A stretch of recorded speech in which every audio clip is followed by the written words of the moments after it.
नमस्कार, स्वागत है आपका मुनाफे की मंडी में, जहां हम आपके लिए कमोडिटी मार्केट की तमाम बड़ी खबरें लाते हैं, साथ ही आपके लिए पोजीशनल और लॉन्ग टर्म के हिसाब से भी बेहतरीन ट्रेडिंग कॉल्स देते हैं। आज हमारे साथ तीन खास मेहमान हैं। धर्मेश भाटिया हैं, एमिरेट्स एनवीडी से दुबई से जुड़ेंगे, साथ ही वंदना भारती हैं एसएफसी ग्लोबल सिक्योरिटी से, और किशोर नारने हैं मोतीलाल ओसवाल फाइनेंशियल सर्विसेज से। आप तीनों ही मेहमानों का ईटी नाउ स्वदेश पर स्वागत है। साथ ही आगे मसालों के मार्केट पर बात करने के लिए हमारे साथ हार्दिक सारदा भी होंगे। तो आप हार्दिक, आपका भी स्वागत है। चलिए, लेकिन सबसे पहले देख लेते हैं आज की बड़ी खबरें। गोल्ड के साथ शुरुआत करें। ऊंचे बॉन्ड यील्ड से यहां पर कल काफी दबाव दिखा था, लेकिन आज वापस से हल्की तेजी दिख रही है। रिकवरी की कोशिश हो रही है। 51,900 के आसपास एमसीएक्स पर गोल्ड कारोबार कर रहा है। चांदी सीमित दायरे में कल एमसीएक्स पर तेज गिरावट दिखी। 15 अगस्त के मौके पर बंद था, इसलिए घरेलू बाजार में कल गिरावट ज्यादा थी, लेकिन आज यहां पर हल्की खरीदारी है 57,700 रुपए के आसपास। क्रूड 2 दिनों में 7% तक टूट चुका है। ब्रेंट अब आज आधे % तक की तेजी दिखा रहा है, $92 के ऊपर कारोबार कर रहा है। नेचुरल गैस कम उत्पादन से यहां पर सपोर्ट है, 745 रुपए के ऊपर एमसीएक्स पर नेचुरल गैस कारोबार कर रहा है। कॉपर, चीन की ग्रोथ की चिंता कॉपर पर हावी है, लेकिन जिंक में तेजी इसलिए है क्योंकि नीदरलैंड का एक बड़ा स्मेल्टर 1 सितंबर से बंद हो सकता है ऊंचे एनर्जी कॉस्ट की वजह से। उससे जिंक और एल्युमिनियम में आज तेजी दिख रही है, लेकिन कॉपर चीन के फैक्टर पर नजर बनाए हुए हैं, उससे यहां पर दबाव है। एग्री मार्केट की अगर बात करें तो मेहनता जहां पर स्थिर कारोबार है, एक सीमित दायरे में कारोबार हो रहा है। 990 रुपए के आसपास एमसीएक्स पर मेहनता का वायदा ट्रेड कर रहा है। कॉटन एमसीएक्स पर लगातार तेजी है। आइस कॉटन की अगर बात करें तो हफ्ते भर में 15% तक की तेजी यहां भी आ चुकी है, और उत्पादन के जो नंबर है वो लग रहा है कि पिछले साल से करीब 19% कम उत्पादन रह सकता है। हल्दी आज सितंबर वायदा में गिरावट है। अगस्त वायदा हालांकि तेजी दिखा रहा है, लेकिन उसकी एक्सपायरी नजदीक है, इस हफ्ते एक्सपायरी है, तो वहां की तेजी का कोई मतलब नहीं है। नए ट्रेड वहां तो बनेंगे नहीं। जीरा कम सप्लाई से सपोर्ट है, 25,200 रुपए के ऊपर है। धनिया कम उत्पादन, स्थिर एक्सपोर्ट नंबर है, और भाव यहां पर 11,700 के आसपास। तो ये कुछ बड़ी खबरें, लेकिन चलिए वायदा बाजार की शुरुआत करते हैं। आज आपको ट्रेड कैसे करना है ये बताने के लिए हमारे तीनों मेहमान बने हुए हैं। सबसे पहले बात गोल्ड की कर लेते हैं। जिस तरह की गिरावट आई, धर्मेश जी क्या लग रहा है, गोल्ड और सिल्वर एक अच्छी हेल्दी गिरावट आई है, क्या आप खरीदारी का मौका बन रहे हैं यहां पर? Good morning. देखिए, अगर सोने की बात करें तो पिछले हफ्ते भी मैंने कहा था कि सोने में थोड़ी सी दबाव देख सकते हो कमोडिटी मार्केट में, क्योंकि डॉलर में थोड़ी सी वॉलेटिलिटी आ चुकी है, इन्फ्लेशन के डेटा काफी आ रहे हैं। तो मेरे हिसाब से प्राइस में थोड़ी सी और गिरावट आ सकती है। इंटरनेशनल मार्केट की बात करें तो 1770 से लेकर 1750 का स्तर है, जो मार्केट काफी की लेवल है। मार्केट वहां पे एक बार रुक सकता है। डोमेस्टिक मार्केट की बात करें तो मैं एक्सपेक्ट करता हूँ कि यहाँ से एटलीस्ट 300-400 रुपए की गिरावट करंट लेवल से आने की संभावना काफी हाई है। तो मैं निवेशकों को रेकमेंड करूंगा कि अभी 52,000 के इर्द गिर्द मार्केट सस्टेन हो रहा है। आप 200-300 रुपए का स्टॉप लॉस मेंटेन करें, और 51,500 तक के टारगेट के लिए आप हफ्ते भर के शॉर्ट टर्म ट्रेड्स कर सकते हैं सोने में। और किशोर सर, आपका व्यू क्या आप क्या सलाह दे रहे हैं गोल्ड के ट्रेडर्स को आज? मॉर्निंग विश्वमोहन। यहाँ पे दो चीजें, एक है आज एक्चुअली फेड का मिनट्स के लिए लोग वेट कर रहे हैं। दूसरा जो नेक्स्ट वीक जो जैक्सन होल का जो मीटिंग है, आई थिंक वो काफी हद तक बड़ा जो गाइडेंस फैक्टर रहेगा कि कैसे ग्लोबल ग्रोथ रहने वाला है, कैसे इंटरेस्ट रेट का जो चेंजेस है वो डिस्कस किया जाएगा। आई थिंक मार्केट उससे पहले रेंज बाउंड रहना चाहिए मेरे हिसाब से, और थोड़ा बहुत इंट्राडे में मैं आज के लिए तो बाइंग का सलाह दूंगा। नीचे में 51,800 के आसपास इसमें बाइंग कर सकते हैं। आपका जो स्टॉप लॉसेस है 51,650 के आसपास रख सकते हैं, और टारगेट आप 52,100 के आसपास रख सकते हैं। इससे छोटा सा कॉल है। बेसिकली ओवरऑल मुझे बड़ा जो रेंज है वो टूटते हुए नजर नहीं आ रहे हैं हाल फिलहाल के लिए। जैक्सन होल जब तक खत्म नहीं होगा तब तक बड़ा जो डायरेक्शनल कॉल है मैं शायद नहीं लेना पसंद करूंगा। छोटे छोटे जो टेक्निकल ट्रेडिंग कॉल्स ले सकते हैं हाल फिलहाल के लिए। आज के इंट्राडे के लिए दोनों गोल्ड सिल्वर में बाई हो सकते हैं, कि इंट्राडे के लिए दोनों में ही बाई कर सकते हैं। वरना जी, आपको क्या लग रहा है, गोल्ड और सिल्वर में क्या सलाह दे रही हैं? विश्वमोहन जी, मैं किशोर से अग्री कर रही हूँ। मुझे भी लग रहा है कि कोई बड़ी मूव नहीं है, और आज फेड के मिनट्स हैं। और दूसरी चीज ये है कि कोर रिटेल सेल्स डेटा है यूएस का, जो नेगेटिव आने की उम्मीद है, तो थोड़ा सा इसे बूस्ट अप मिल सकता है गोल्ड प्राइसेस को। और देखा जाए तो अभी डॉलर इंडेक्स में भी थोड़ा सा पॉज है कल के उछाल के बाद। तो मेरे ख्याल से यहाँ पे बिल्कुल छोटी सी बाइंग करनी चाहिए। 51,875 के लेवल पे बाइंग करनी चाहिए। 52,050 का टारगेट होगा। स्टॉप लॉस लॉस यहाँ पे 51,775 का लेके चलना होगा। और मुझे भी लग रहा है कि कोई बहुत बड़ी मूव नहीं है, और जो मोमेंटम ट्रेड हो वो यहाँ पे इंट्राडे ट्रेडर्स करेंगे तो वो ज्यादा बढ़िया है, और पोजीशन को कैरी फॉरवर्ड ना करें। चांदी में अब अच्छी तेजी आ रही है, दिन के ऊपरी स्तरों के आसपास है धर्मेश जी। अब 58,000 के बेहद करीब आ गया, 58,000, आधे % से ज्यादा की तेजी एमसीएक्स पर दिखा रहा है। क्या करना चाहिए चांदी में आज? आप यहां पर भी खरीदारी की सलाह देंगे 58,000 पे?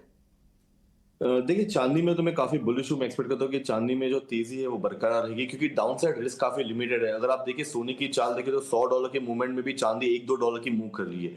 डाउनसाइड अगर आप देखें तो ये $18-19 के इर्द सस्टेन होता है, और अपसाइड $21-22 में मार्केट में सेल ऑफ देखने मिल रहा है। तो करंटली $20 पे तो काफी अच्छा लेवल है, यहाँ पे एक्यूमुलेशन करना चाहिए। डोमेस्टिक मार्केट में बात करें तो आज के तारीख में ये 50,000 का स्तर होना चाहिए, क्योंकि रुपया ऑलमोस्ट 7-8% डिप्रिशिएट हो चुका है। तो अगर ये अराउंड 57,500 58,000 के रेंज में आता तो काफी अच्छा लेवल है, यहाँ पे बाइंग एक्यूमुलेट कर सकते हो। मैं एक्सपेक्ट करता हूँ कि यहाँ से एटलीस्ट आधे % से लेके 1% की वॉल अभी भी इसमें बाकी अपसाइड आने की, और प्राइस आपको अराउंड 59,000 से लेके 60,000 के स्तर आपको देखने मिल सकते हैं। वहां पे मैं मुनाफा वसूली करने की सलाह दूंगा। काफी सीमित दायरा है, $1 से $1.5 का दायरा में ट्रेड हो रहा है, बट बाइंग ऑन डिप्स की स्ट्रैटेजी मेरी चांदी में रहेगी। धीरे सभी कमोडिटी में तेजी लौट रही है। ब्रेंट भी अब देखिए $93 के ऊपर आ गया है, 1% से ज्यादा की तेजी है।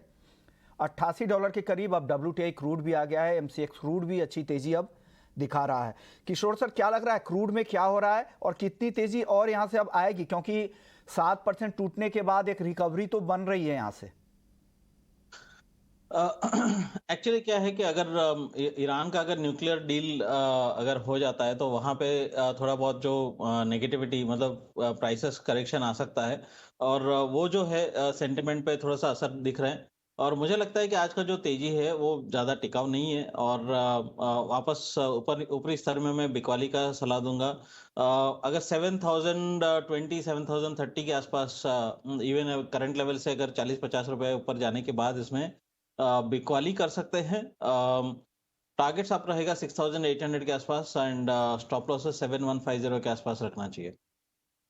6,800 के टारगेट के लिए बेचना है, लेकिन करंट लेवल पे नहीं बेचे। 6,970 का भाव है, यहां से 40-50 रुपए और ऊपर आए भाव तब बेचने की कोशिश करें। वंदना जी, आप सहमत है? आपको भी लग रहा है ऊपर में आज बेचकर जाना चाहिए क्रूड को? आज बस एक पॉजिटिव ट्रिगर यहाँ पे है विश्व मोहन जी, वो है यहाँ पे क्रूड का इन्वेंट्री डेटा। पिछले हफ्ते काफी यहाँ पे बिल्डअप हुआ था इन्वेंट्री, चाहे वो डिस्टिलेट हो, गैसोलीन हो या क्रूड हो। इस बार थोड़ा सा माइनस में है। मुझे लग रहा है कि थोड़ा सा पुल बैक मिलेगा। 6950 पे बाइंग करे, 67,075 का टारगेट रखना होगा, और स्टॉप लॉस यहाँ पे लगा के चलना होगा 6900 का। मुझे लग रहा है थोड़े पॉइंट के लिए यहाँ पे हम बाइंग कर सकते हैं, और हो सकता है कि इवनिंग ट्रेडिंग सेशन में थोड़ा यहाँ पे जो एक बाइंग मोमेंटम है वो यहाँ पे क्रिएट हो सकता है। लेकिन मैं किशोर से एग्री भी कर रही हूँ कि यहाँ पे बहुत ज्यादा कोई तेज मोमेंटम नहीं है। ईरान डील पॉजिटिव होने की थोड़ी सी यहाँ पे वो है, आशा है कि हो सकता है कि थोड़ा सा पॉजिटिविटी आए वहां से। तो जैसे ही वो आएगा तो एक बार फिर से फॉल आता हुआ देख सकते हो। अगर वो हुआ तो $85 तक क्रूड जा सकता है। तो यहाँ पे भी मोमेंटम ट्रेड एक ले सकते हैं 7075 के टारगेट के लिए। ओवरऑल शॉर्ट टर्म में क्रूड फिर से वीक हो जाएगा। ऊपरी स्तर पर दबाव बनेगा, ये दोनों जानकार को लगता है। लेकिन जो ट्रेंड अभी तेजी की ओर बढ़ रहा है, इस तेजी में अगर पार्टिसिपेट करना चाहते हैं, रिस्क एपेटाइट आपकी है तो ट्रेड करें। अभी थोड़ी सी तेजी के लिए यहाँ पर बाइंग की सलाह दे रहे हैं। लेकिन ऊपर में किशोर सर का जैसा कहना था कि आप यहाँ पर बेचे 7,020 के आसपास 6,800 रुपए के टारगेट के लिए। चलिए, अब जिस तरह से चीज़ें पैन आउट हो रही हैं क्रूड मार्केट को लेकर, एक तरफ कमज़ोर डेटा आ रहे हैं, ग्लोबल मंदी की चिंता है, और दूसरी तरफ यूरोपियन यूनियन की तरफ से फाइनल ड्राफ्ट भी सबमिट कर दिए गए हैं और उस पर अब विचार चल रहा है। अगर ईरान के साथ डील हो जाता है तो कितनी सप्लाई बढ़ेगी धर्मेश जी यहाँ पे? देखिए, आप अगर आप कच्चे तेल की बात करें, इनफैक्ट मैं ये शो पे ऑलमोस्ट 1-1.5 महीने से कह रहा हूँ कि इसमें काफी अच्छी मंदी है, और मंदी आ रही है। 7,000 का टारगेट पिछले हफ्ते भी दिया था मैंने, और प्राइस ऑलमोस्ट 7,000 रुपीज के नीचे आ चुका है। फंडामेंटली अभी भी मुझे लग रहा है ये काफी वीक है। दो सिनेरियो इसमें काफी दिलचस्प चीज है इस बात करने के लिए, क्योंकि काफी सारे देश इसे प्रेशराइज कर रहे हैं कच्चे तेल को निचले स्तर पर लाने के लिए। क्योंकि लास्ट टाइम भी मैंने कहा था कि अगर तेल ऊपरी स्तरों पर रहता है और डॉलर बढ़ता है तो काफी सारे ट्रेड डेफिसिट देशों के बढ़ जाएंगे, और डिफॉल्ट होने के रिस्क काफी ज्यादा है। इस कारणवश देखिए कि ओपेक अपनी फुल कैपेसिटी पे आ चुकी है, नॉन ओपेक भी अपनी कैपेसिटी बढ़ा रहे हैं, और अगर ईरान डील आता है तो एक्सपेक्ट करिए कि अच्छी खासी 5 से 10% की बैरल की क्षमता बढ़ने की गुंजाइश है। तो मैं एक्सपेक्ट करता हूं कि यहाँ पे थोड़ी सी और मंदी आने की शक्यता काफी हाई है। मैं किशोर और वंदना से काफी सहमत हूं। मैं एक्सपेक्ट करता हूं कि 6,800 से लेके 6,700 के स्तर आपको शीघ्र ही देखने मिलेंगे। अंतरराष्ट्रीय मार्केट की बात करें तो $82 तक के लेवल्स आपको देखने मिल सकते हैं। तो मैं रेकमेंड करूंगा कि कच्चे तेल में ऊपरी स्तरों पर आप फिर से बिकवाली करके चल सकते हैं। मंदी की माहौल अभी भी इसमें काफी बरकरार है। अक्टूबर, नवंबर, दिसंबर नो डाउट वहां पे ठंडी का माहौल होगा, तब शायद यहाँ पे सिनारियो चेंज होगा। बट समर डिमांड अभी खत्म होगा, सितंबर से स्कूल स्टार्ट हो जाएगी सारे देशों की, और एक्सपेक्ट करिए कि यहाँ पे मंदी आने की शक्यता काफी हाई है। चलिए, मेटल में भी अब सब में तेजी आ गई है। हालांकि कॉपर शुरुआती कारोबार में कमजोर था, यहाँ भी तेजी दिख रही है। और जिंक की तो अपनी कहानी है ही। यूरोप में स्मेल्टर बंद होने की खबर से कल से ही जोरदार तेजी दिख रही है। हालांकि कल ऊपरी स्तरों पर दबाव भी दिखा था, लेकिन आज वापस से 1% से ज्यादा की तेजी दिखा रहे हैं। धर्मेश जी, अभी भी आपको लग रहा है कि यहाँ पर मंदी बाकी है और गिरावट आएगी? आप पिछले हफ्ते, मुझे याद है, 630 का टारगेट था पोजिशनल बेसिस पे, वही टारगेट है या कुछ बदलाव करेंगे आज मेटल में? काफी बुलिश हूं नहीं। ये जो पुल बैक रैली है ये टेम्पररी फिनोमिना है, क्योंकि आप देखिए 830 से ऑलमोस्ट 600 का स्तर ऑलमोस्ट महीने मन के अंतराल में आ चुका है। तो कहीं ना कहीं इसे प्रॉफिट बुकिंग और इसमें रिकंसाइल होना था, और यही हो रहा है। मार्केट 650 के ऊपरी स्तरों पर आ चुका है। फंडामेंटली अभी भी मैं एक्सपेक्ट करता हूँ कि यहाँ पे मंदी है। डॉलर में मैं काफी बुलिश हूँ। जो आर्थिक परिस्थिति है सब जगह से अभी भी काफी मंदी का माहौल है। इक्विटी मार्केट नो डाउट फिर से रिबाउंड हो चुका है। उस कारणवश आप देखिए तो बेस मेटल में आपको सपोर्ट मिल रहा है। मैं एक्सपेक्ट करता हूं कि जब तक मार्केट 700 के निचले स्तर पर सस्टेन हो रहा है, फंडामेंटली इसमें अभी भी वीकनेस जारी है। 630 तक के टारगेट्स के लिए मैं इमीडिएटली मैं रेकमेंड करूंगा कि आप यहाँ पे बिकवाली करके चल सकते हैं। 680 का स्टॉप लॉस मेंटेन करें, ₹10 का रिस्क लीजिए। डाउन साइड एटलीस्ट 40 से ₹50 की गिरावट आपको करंट लेवल से आने की गुंजाइश है। यानी कि अभी भी लग रहे हैं कि कमजोरी है। ये तेजी जो पुल बैक रैली है ये बहुत ज्यादा टिकने वाली नहीं है। किशोर सर, आपका व्यू क्या है बेस मेटल्स मार्केट पर? आई थिंक मेटल्स में ओवरऑल थोड़ा सा मुझे मिला जुला कारोबार दिखता है। खास करके सी निकल में कल एलएमई ने रशियन निकल को डिपॉजिट करने से मना कर दिया, तो थोड़ा बहुत वेयर हाउस इन्वेंट्रीज जो है उसमें कमजोरी आ सकता है, और थोड़ा सा इसको जो रशियन मेटल का डिलीवरी का जो पॉसिबिलिटीज है वो थोड़ा कम हो जाएगा। नंबर 2, जिंक का इन्वेंट्रीज काफी कमजोर है। एल्यूमिनियम का और जिंक का जो प्रोडक्शन में काफी हद तक जो मेंटेनेंस का जो न्यूज आ रहा है, तो कई कई जगह पे आपको पॉजिटिविटी भी दिखता है। But at the same time जो डॉलर स्ट्रांग है उसके वजह से मेटल्स में थोड़ा बहुत वीकनेस भी आपको डॉलर टर्म्स में दिखता है। तो overall I think mixed bag है। अगर ट्रेड करना है तो मुझे आज के लिए कॉपर बेहतर लगता है। कॉपर बाइंग करके चल सकते हैं 665 के आसपास, और 661 का स्टॉप लॉस मेंटेन करना चाहिए, और टारगेट्स आप रख सकते हैं 673 के आसपास। ये आपकी टॉपिक बेस मेटल्स में अगर क्या पसंद कर रही हैं आप आज? मुझे लग रहा है कि यहाँ पे कॉपर और जिंक पे फिर से यहाँ पे बाइंग आ सकती है विश्व मोहन जी। कॉपर मुझे लग रहा है कि अगर 667 पे भी बाइंग करते हैं तो 677 का एक टारगेट होगा। स्टॉप लॉस यहाँ पे हम 663 का लगा के चल सकते हैं। दूसरी कमोडिटी यहाँ पे जिंक है। जिंक पे काफी स्ट्रॉन्ग न्यूज है, यहाँ पे इन्वेंट्रीज भी कम है, तो फिर से मुझे लग रहा है कि बाइंग फिर से आ सकती है। 326 के करीब बाई करना होगा, 330 का टारगेट होगा, स्टॉप लॉस 324 का होगा। और मुझे लग रहा है इसके अलावा एल्यूमिनियम में भी थोड़ी सी यहाँ पे बाइंग आएगी, क्योंकि क्रूड में भी एक रिबाउंड आ रहा है जो है बेस मेटल्स को लेकर। चलिए, अब करेंसी मार्केट की बात कर लेते हैं। करेंसी मार्केट पर रुपए की चाल अब आगे कैसी लग रही है किशोर सर आपको? करेंसी मार्केट में अब आज इंट्राडे के लिए तो रुपी थोड़ा बहुत स्ट्रांग है, और मेरे हिसाब से 79.10 तक भी इसमें अप्रिशिएट कर सकता है। बट ये जो अप्रिसिएशन है जो हम लोग ने देखा है 80 के आसपास से जो 79.5 तक जो आया है, वो बहुत ज्यादा टिकाऊ नहीं लगता है मेरे हिसाब से। 79.10 79.15 के आसपास आके वहां से वापस प्रेशर में आएगा। दूसरी बात है कि जब भी आप डॉलर पे व्यू लेना है तो वन इज कि आज का जो फेड का मिनट्स का जो इंतजार रहेगा, और उसमें क्या डिस्कशन हुआ वो बहुत ही दिलचस्प रहेगा। सेकंड वन इज एक्चुअली जो 25-26 का जो जैक्सन होल का मीटिंग है, आई थिंक वहां तक ओवरऑल जो डॉलर का जो मूवमेंट है वो थोड़ा सा स्तब्ध रहेगा, वो थोड़ा सा रेंज बाउंड रह सकता है। तो बड़ी मूव नहीं आएगा, बट मेरे हिसाब से हल्का सा अप्रिसिएशन रहेगा एज ऑफ नाउ। आपका व्यू करेंसी मार्केट पे आज तो अच्छी मजबूती दिख रही है, 79.40 के नीचे है, क्या लग रहा है ये मजबूती टिकेगी? देखिए, अगर आप रुपए की बात करें तो रुपए में जो प्रॉफिट बुकिंग आई है 80 से, ये टेम्पररी फिनोमिना, मैं अभी भी काफी बेरिश हूँ रुपए के कारण।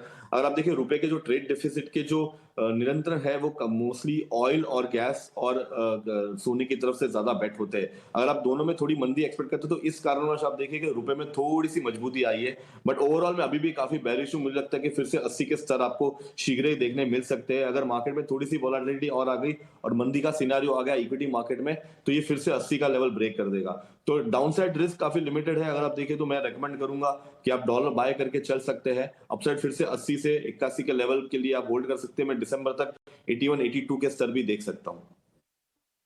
बात कर लेते हैं एग्री मार्केट की। हमारे साथ हार्दिक सारडा भी हैं, मसाला ट्रेडर हैं। हार्दिक, स्वागत है आपका। सबसे पहले बात हल्दी की कर लेते हैं। 10,000 से हल्दी 7,000 के आसपास आ चुका है। क्या लग रहा है कितनी गिरावट और है यहाँ पर, या अब यहाँ से धीरे धीरे खरीदारी करनी चाहिए हल्दी में? सर, हल्दी में देखते समय आपको अभी फ्यूचर मार्केट अलग देखना चाहिए और फिजिकल मार्केट अलग देखना चाहिए। फ्यूचर मार्केट जो चल रहा था 10,000 का भाव, उस टाइम भी फिजिकल मार्केट 8,000 का भाव था। लगभग 2,000 रुपए का डिफरेंस था। फ्यूचर मार्केट प्रीमियम में चल रहा था, लेकिन फिजिकल मार्केट अपने अपने हिसाब से चल रहा था, क्योंकि वो जो अक्टूबर में कॉन्ट्रैक्ट खुलता है वो अप्रैल, लगभग 7 महीने आगे का कॉन्ट्रैक्ट वो खुलता है, उस कारण से वो प्रीमियम में चल रहा था। लेकिन फिजिकल मार्केट उस टाइम भी 8,000 ही था, और अभी भी जो उस टाइम जो 8,000 का माल था राजापुरी क्वालिटी, वो भी आज 74, 75 में बिक रहा है। और फिजिकल जो मराठवाड़ा का माल अगर आप देखेंगे तो 6,500 से 7,500 के भाव है वहां पे। तो फिजिकल में इसका इफेक्ट आया नहीं। लगभग इसका जो प्रीमियम था फ्यूचर मार्केट का वो कम हुआ है, लेकिन उस कारण से पूरे मसाला मार्केट में लोगों का देखने का नजरिया, क्योंकि फ्यूचर मार्केट को देख के जितने भी मसाला कंपनी हो, एक्सपोर्टर हो, लोकल ट्रेडर हो, हेजर हो, बायर हो, तेजी मंदी करने वाले हो, वो फ्यूचर मार्केट देखकर उनको घबराहट पैदा होती कि भी क्यों घटा। लेकिन ये समझने की बात है, क्योंकि जो कुछ चीज प्रीमियम में चलेगी वो कभी ना कभी अपनी जगह पे आती है और तभी उसका मिलाप होता है, जिसको बोलते हैं कि गंगा जमुना यमुना सरस्वती। तो फिजिकल और फ्यूचर का मार्केट का अभी मिलाप हो गया है। तो इसमें फिजिकल में मंदी जो भाव चल रहे पिछले 4-5 साल के लोएस्ट भाव, लगभग अभी जो डिमांड सप्लाई के हिसाब से देखा जाता है कि ये डिमांड सप्लाई के अंदर जो अगर देखा जाए तो सबसे लोएस्ट भाव इस बार है। और आगे जाके अभी जिस भाव के अंदर अगर कोई इन्वेस्टमेंट करता है तो आने वाले नवंबर, दिसंबर, जनवरी में उसको 20 से 30% का रिटर्न मिलने के चांसेस 100% हो सकते हैं, ऐसा अनुमान है। भाव पे अगर कोई खरीदेगा तो 20 से 30% तेजी की उम्मीद करे अगर हाजिर में खरीदता है तो करना चाहिए, क्योंकि हाजिर का वो हिसाब से आप सांगली सेंटर हो, निजामाबाद हो, जयपुर हो, ग्वालियर हो, दिल्ली हो, जहां फिजिकल लेने से उसकी इन्वेस्टमेंट परमानेंट इन्वेस्टमेंट करके लॉन्ग टर्म इन्वेस्टमेंट, और 2023 का साल भी जो रहेगा, क्योंकि इस साल जो क्रॉप आया है उससे भी 15 से 20% क्रॉप, जो ज्यादा बारिश हुई है मराठवाड़ा एरिया में, तेलंगाना एरिया में, और वहां पे लगभग 10 से 15% सोइंग भी कम हुई है, क्योंकि किसान को भाव मिला नहीं है। कपास को भाव ज्यादा मिले हैं, सोयाबीन को भाव ज्यादा मिले हैं, हल्दी को भाव मिला नहीं, इसलिए यहाँ पे उनको भाव कम मिलने से किसान ने डाइवर्शन किया है। ओके वंदना जी, ये बात तो ये हो गई कि यहाँ से तेजी की उम्मीद लग रही है 20 से 30% को हार्दिक को हल्दी की, तो तेजी की बात हो गई। लेकिन ये हार्दिक की एक बात सही है कि वायदा और हाजिर के बाजार में कोई तालमेल ही नहीं है। एग्री मार्केट में क्या हो रहा है ये?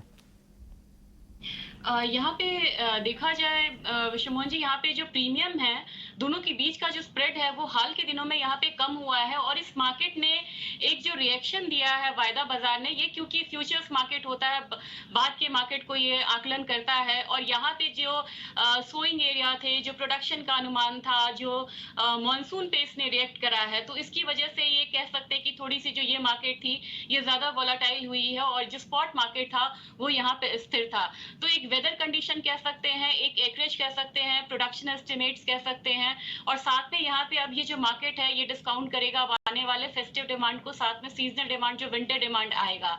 तो अभी जो फॉल आया है मुझे लग रहा है विश्व मोहन जी ये एक बेस बनाएगा। और अच्छी बात ये है कि वायदा बाजार और फिजिकल मार्केट दोनों बिल्कुल सिंक्रोनाइज हो गए हैं, एक लेवल पे आए हैं और यहाँ से जो बढ़त आएगी वो स्टेबिलिटी के साथ आएगी, क्योंकि फिजिकल मार्केट में भी अब यहाँ पे त्योहारी डिमांड आएगा, सीजनल डिमांड आएगा और वही यहाँ पे फ्यूचर्स में भी रिफ्लेक्ट होगा। तो मेरे ख्याल से यहाँ पे अगर टर्मरिक की बात की जाए तो जो यहाँ पे सितंबर कॉन्ट्रैक्ट है उसमें मुझे लग रहा है कि अब धीरे धीरे थोड़ा सा गिरावट 7200 7100 जो भी आ जाए, लेकिन वहां से एक बेस बनेगा और वापस से मार्केट जो है एक बार 75-7600 तक आ सकती है। तो मार्केट सिंक्रोनाइज हो गई है, एक बेस बनेगा और फिर एक अपसाइड हम यहाँ पे आता हुआ देख सकते हैं। दोनों ही जानकारों को लगता है कि यहाँ से तेजी दिखेगी। अब हार्दिक, जीरा और धनिया इन दोनों काउंटर में क्या लग रहा है, क्या यहाँ भी इस तरह की तेजी दिखेगी या हालांकि यहाँ पर उस तरह की गिरावट भी नहीं आई है? ये लगभग एकदम जो अभी जीरा में और धनिया में पोजीशन बनी है शॉर्टेज की, यही पोजीशन के कारण से ये तेजी आई है और वही पोजीशन हल्दी में भी आएगी जो लोगों को बाद में मालूम पड़ेगा नवंबर, दिसंबर, जनवरी, फरवरी में। ओके, तो इसी यही उसमें धनिया में भी मंदी का कारण नहीं है क्योंकि माल शॉर्टेज है और जीरा का एक्सपोर्ट भयंकर है, उस कारण से जीरा में भी मंदी के चांसेस नहीं नजर आते। ओके, क्या तो तीनों ही काउंटर खरीद के चले मौजूदा स्तर पर, क्या सलाह दे रहे हैं आप? मसाला में अगर सलाह देते हैं तो ये उच्चतम स्तर पे है धनिया, मिर्ची और जीरा, लेकिन आज पूरे मसालों में सबसे सस्ता कोई होगा इन्वेस्टमेंट के लिए सेफ, तो हल्दी जैसा कमोडिटी फिजिकल लेने से इन्वेस्टमेंट को लॉन्ग टर्म के लिए बढ़िया रहेगा। ओके, चलिए, यानी थोड़ा 3-4 महीने का अगर व्यू है तो आप यहाँ पे तीनों ही काउंटर को खरीद सकते हैं। शुक्रिया हार्दिक, आपने वक्त निकाला हमारे लिए।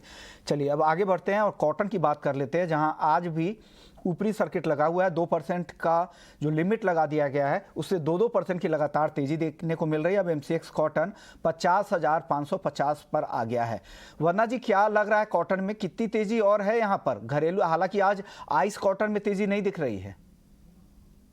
जी विश्वमोहन जी, वहाँ रिएक्शन आ गया है। 19% प्रोडक्शन डाउन होने की बात हो रही है, जबकि कैरी फॉरवर्ड वर्ल्ड वाइड यहाँ पे कम है, तो वहाँ पे रिएक्शन आ गया है। हमारा बाजार एक बार रिएक्शन कर देगा और थोड़ा सा मुझे लग रहा है कि एक रिएक्शन मॉर्निंग में ही हम लोगों ने आता हुआ देखा था, फिर से बाइंग आ सकती है 42,775 के करीब। ऊपर की तरफ मुझे लग रहा है कि 43,200 तक प्राइसेस आएंगे और जो स्टॉप लॉस लगाना होगा वो 42,600 का होगा। और मुझे लग रहा है कि अब जाके थोड़ा सा जो अगस्त कॉन्ट्रैक्ट है और जो सितंबर है, अक्टूबर है, इसका जो गैप है यहाँ पे विश्वमोहन जी वो थोड़ा सा मिनिमाइज हो सकता है। चलिए, लेकिन ये जो नए नंबर, जो जैसा वर्णा जी कह भी रही थी, जो नए प्रोडक्शन के जो फॉरकास्ट हैं वो 19% 2020-21 सीजन के मुकाबले कॉटन के कम है। और दूसरी तरफ जो इंडिया को लेकर, भारत को लेकर जो स्थिति ये है कि यहाँ पर एडवर्स वेदर कंडीशन और पेस्ट अटैक की वजह से यहाँ पर उत्पादन को लेकर चिंता है। ये है कॉटन को लेकर खबर। चलिए अब बात कर लेते हैं ग्वार की, क्योंकि ग्वार काफ़ी तेज़ी से नीचे आ चुका है और आज भी यहाँ पर कमज़ोरी दिख रही है। ग्वार सीड और ग्वार गम क्या करना चाहिए वर्णा जी, क्या लग रहा है कब तक यहाँ से खरीदारी शुरू करें, किन लेवल से? और मुझे लग रहा है कि थोड़ा सा यहाँ पे और वेट करना होगा और बहुत ज्यादा यहाँ पे बुलिश ट्रिगर तो फिलहाल नहीं है। 4770 के करीब यहाँ पे सितंबर कॉन्ट्रैक्ट को सेल करने की मैं सलाह दूंगी। मुझे लग रहा है 4700 तक प्राइसेस आ सकते हैं, 4800 का टारगेट होगा। लेकिन अगर थोड़ा सा यहाँ पे शॉर्ट टर्म में देखा जाए विश्वमोहन जी, तो मुझे लग रहा है कि 46-4650 ये एक रेंज रहेगा जहाँ पे कि कंसोलिडेशन मोड जो है वो आना चाहिए ग्वार में और वहां से एक अपसाइड आता हुआ देख सकते हैं। अगर एक्सपोर्ट फिगर्स यहाँ पे इंप्रूव होते हैं तो मुझे लग रहा है कि फिर काफी तेजी के साथ, जिसके लिए जाना जाता है, एक रिबाउंड आता हुआ हम देख सकते हैं ग्वार प्राइसेस में। चलिए आखिरी सवाल कैस्टर को लेकर, कैस्टर का आपका आउटलुक क्या है और क्या कॉल दे रही हैं आप वंदना जी? कैस्टर में मुझे लग रहा है कि डोमेस्टिक मार्केट में डिमांड है, एक्सपोर्ट बहुत ज्यादा नहीं है, लेकिन डोमेस्टिक मार्केट में इसकी डिमांड अभी थोड़ी बढ़ी है और यहाँ से एक अपसाइड आएगा। मुझे लग रहा है कि प्रीवियस हाई भी एक बार 7800 वाला ये टच कर सकता है। फिलहाल बाइंग की सलाह रहेगी, 7625 पे बाइंग करनी है, 7700 का टारगेट होगा। स्टॉप लॉस यहाँ पे 7590 का होना चाहिए। ओके, यानी कैस्टर खरीदारी की सलाह है। 7650 पे खरीदे, टारगेट है 7700 रुपये का, स्टॉप लॉस लगाना है 7590 रुपये का। शुक्रिया वंदना जी आपका, किशोर सर आपका और धर्मेश जी आपका। आप लोगों ने वक्त निकाला और बेहतरीन ट्रेडिंग कॉल्स भी दिए और आउटलुक भी समझाया। तो मुनाफे की मंडी को यहीं समेटते हैं, लेकिन आप